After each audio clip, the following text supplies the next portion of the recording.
The first scream vanished into the fog before anyone could see where it came from. A heartbeat later, arrows tore through the white air like black lightning.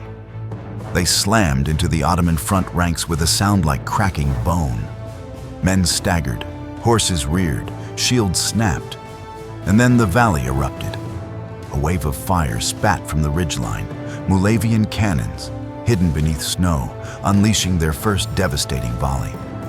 The blast rolled across the frozen hills like thunder, shaking the ground beneath tens of thousands of Ottoman soldiers who suddenly realized they had walked straight into a trap.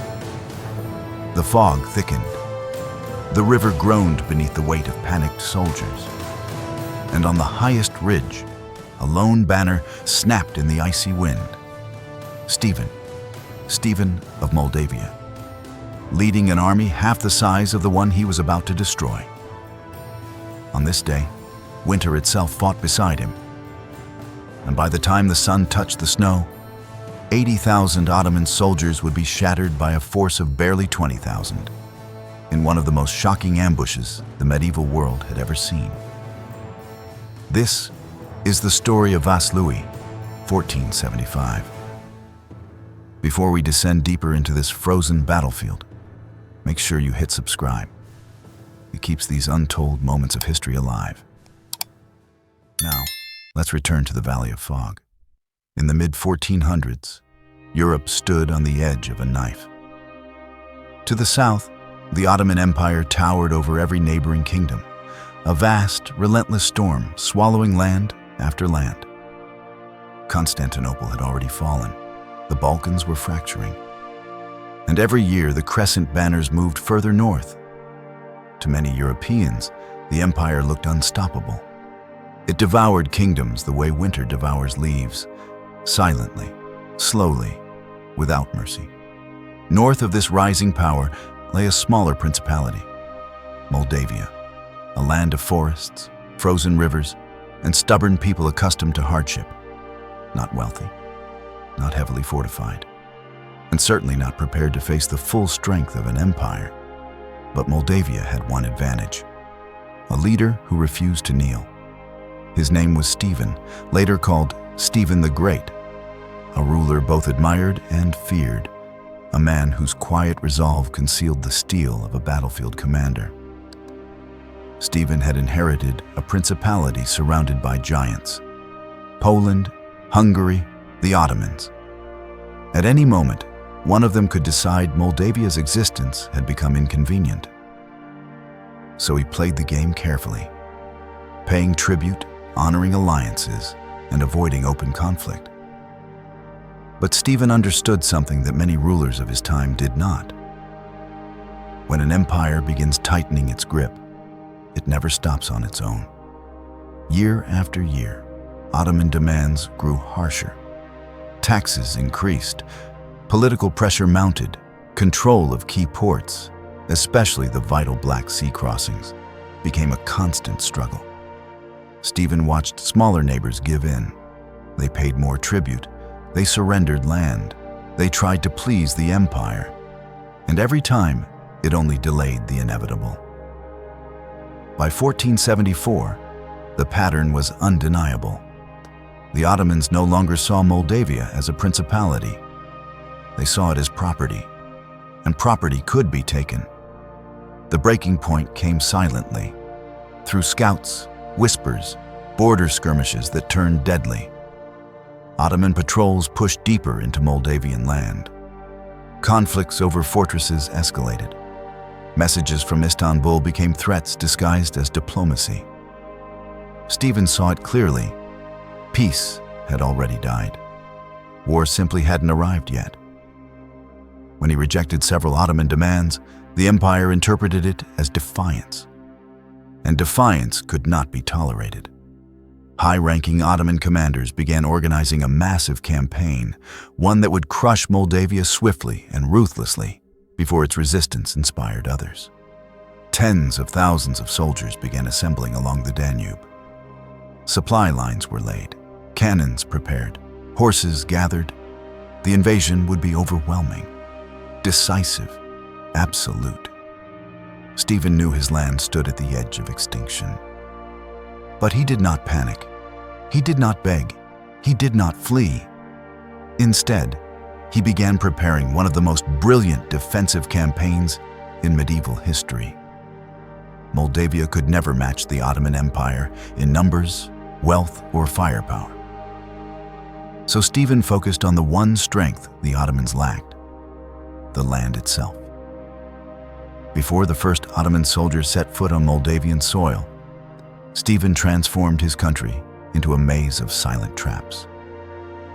Villages near the frontier were quietly evacuated.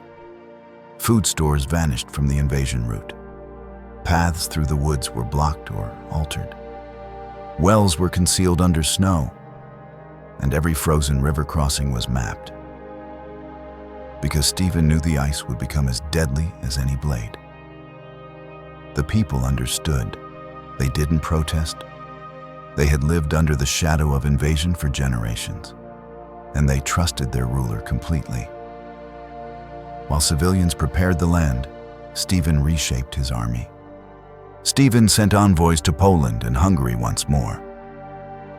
If Moldavia fell, the Ottomans would gain a direct highway into Central Europe. Yet the answers that returned were familiar. Poland offered sympathy. Hungary offered intention. Neither sent soldiers. Stephen accepted the truth. Moldavia would stand alone. Winter crept across the land like a living thing, burying the forests, freezing the rivers, sharpening the winds until they cut like knives. Armies usually avoided winter campaigns. Snow made supply lines fragile. Cold killed men as surely as steel. But Stephen did not have the luxury of choosing his season. The Ottomans were coming, and winter was only a few weeks old. By December, Moldavian scouts returned with the news he expected.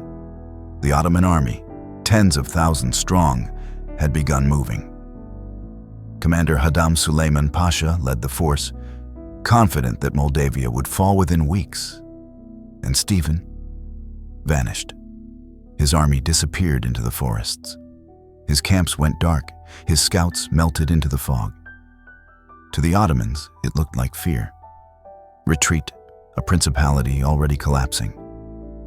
But behind this illusion, Stephen prepared the final piece of his plan: the battlefield itself. North of the invasion route lay a narrow valley near the town of Vaslui, a place of marshes, ridges, and frozen riverbeds. A place where fog settled thick enough to swallow entire armies, where sound twisted strangely through the cold, where the ground softened beneath the snow, waiting quietly for the careless. A place where a larger army would be blind, slow, and vulnerable. Stephen studied it like a surgeon reading the human body. He walked its ridges, mapped the riverbanks, measured where the sound of horns echoed the loudest, counted how long the morning fog remained before lifting. This valley wasn't just terrain, it was a weapon. He ordered trenches to be dug beneath snow, invisible to anyone marching from the south. Archers hid behind white-covered earthworks. Cannons were concealed under branches and frozen brush. Cavalry waited in hollows, where their horses' breath disappeared into mist. Every position was chosen with one purpose: to strike, vanish, and strike again. Meanwhile, Moldavian riders continued brief, chaotic attacks on Ottoman scouts and supply wagons, exactly long enough to create confusion, then retreating instantly. To the Ottomans, Moldavia looked terrified, uncoordinated, on the verge of breaking, exactly as Stephen intended, because the trap was complete, and all he needed now was for the empire to walk into it. January 10th, 1475. The world awoke inside a white ghost. Fog draped the valley like a shroud, muting sound, softening shapes, erasing distance. The air tasted like ice. Even horses shivered. High on the ridges, Stephen waited. His soldiers moved like stone statues, silent, patient, breaths controlled so their vapor wouldn't betray them. Far below, they heard it. The rumble of boots, the creak of wagons, the muffled thunder of thousands of hooves pushing north. The Ottoman army approached in long columns, believing the valley ahead was empty, believing Moldavia had fled, believing victory was inevitable. They stepped forward, into fog, into silence, into Stephen's hands. The ambush was seconds away, and the Ottomans had no idea. The Ottomans trudged forward, unaware that every step they took drew them deeper into Stephen's masterpiece of destruction. They advanced slowly at first, then faster, then too fast, because something was wrong.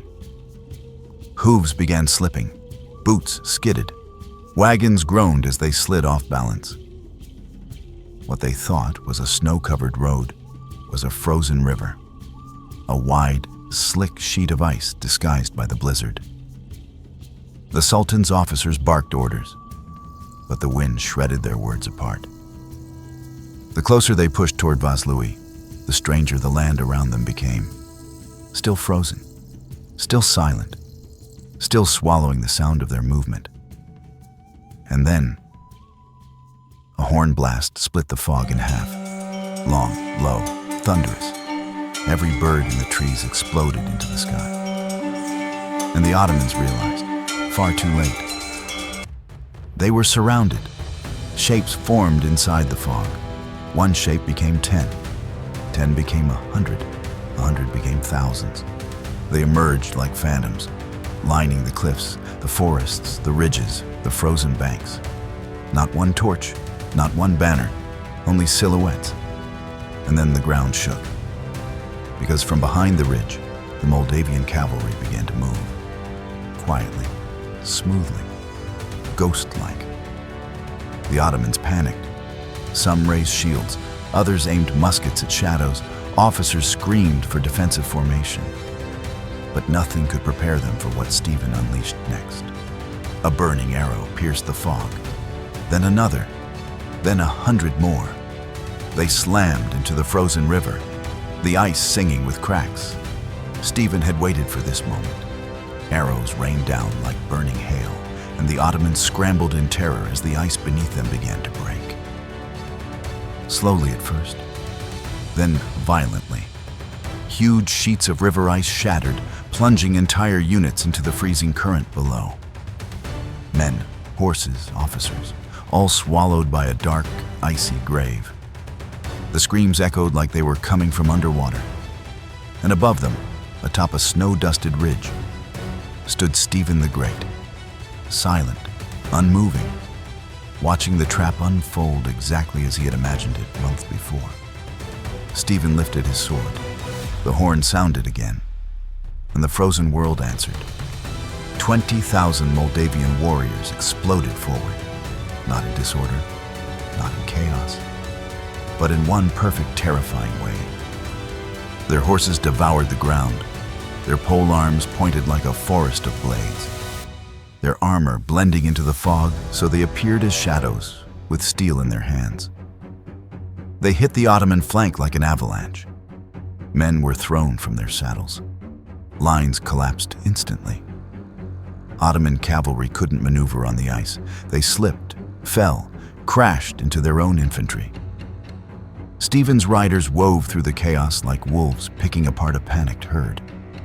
Every Ottoman who tried to run found only more fog and more Moldavians waiting within it.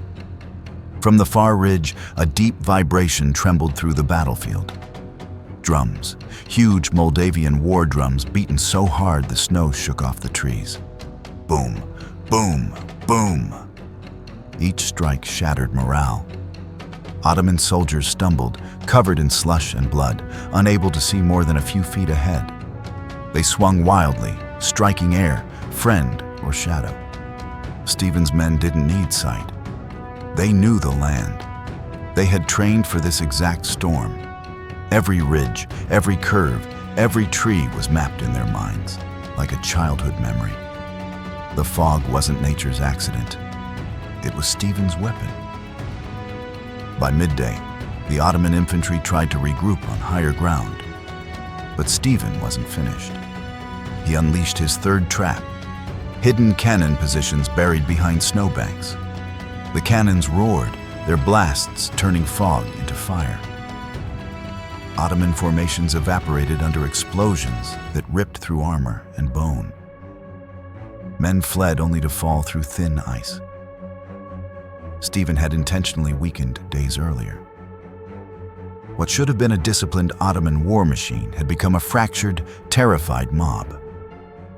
Lala Mehmet Pasha tried to rally the troops, screaming for them to push forward. But there was no forward left. Every direction was a kill zone. Every path was a trap. Stephen gave his final command of the day. Close the circle.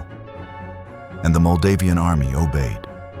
They swept around from both sides, forming a tightening ring of steel around the struggling Ottoman masses. The Ottomans looked up, expecting mercy. Stephen offered none. These invaders had burned villages, taken prisoners, left fields in ash. This battlefield was justice, cold, silent, unforgiving. The Moldavians advanced in perfect formation, shields locked, spears out, step by step, like a glacier moving forward, relentless, inevitable. Those who surrendered were taken prisoner. Those who resisted were cut down where they stood. By the time the sun dipped behind the hills, the largest Ottoman army to enter Moldavia had been annihilated. The snow turned red and crusted over as the temperature plunged. Stephen rode slowly across the battlefield, surveying the wreckage.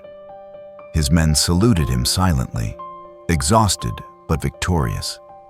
Historians would later estimate that out of 80,000 Ottoman soldiers, over 40,000 never returned home. Others were captured, scattered, or forever lost in the frozen rivers of Vaslui. For a brief moment, the juggernaut of the Ottoman Empire had been shattered by a man who refused to bow and a land that fought beside him. European leaders called Stephen the athlete of Christ, the shield of the East, the defender of Europe. But Stephen rejected every grand title. He simply said, "I fought for my people." The fog faded, the wind calmed, and the battlefield fell into a cold, eerie silence. Stephen dismounted and walked to the river's edge. He knelt, scooped icy water into his hands, let it fall back into the stream, a reminder of the cost, of lives lost, of villages saved, of a country defended. War was not glory. War was duty. And on that frozen January morning, duty had been fulfilled. If you've been captivated by this battle, by the ice, the fog, the strategy, and the courage of a people who stood against impossible odds, then make sure you hit subscribe. Your support helps these forgotten moments of history rise from the cold shadows of time and ensures stories like Vaslui, 1475 remain alive, told, remembered, and honored. Subscribe, and I'll meet you in the next documentary.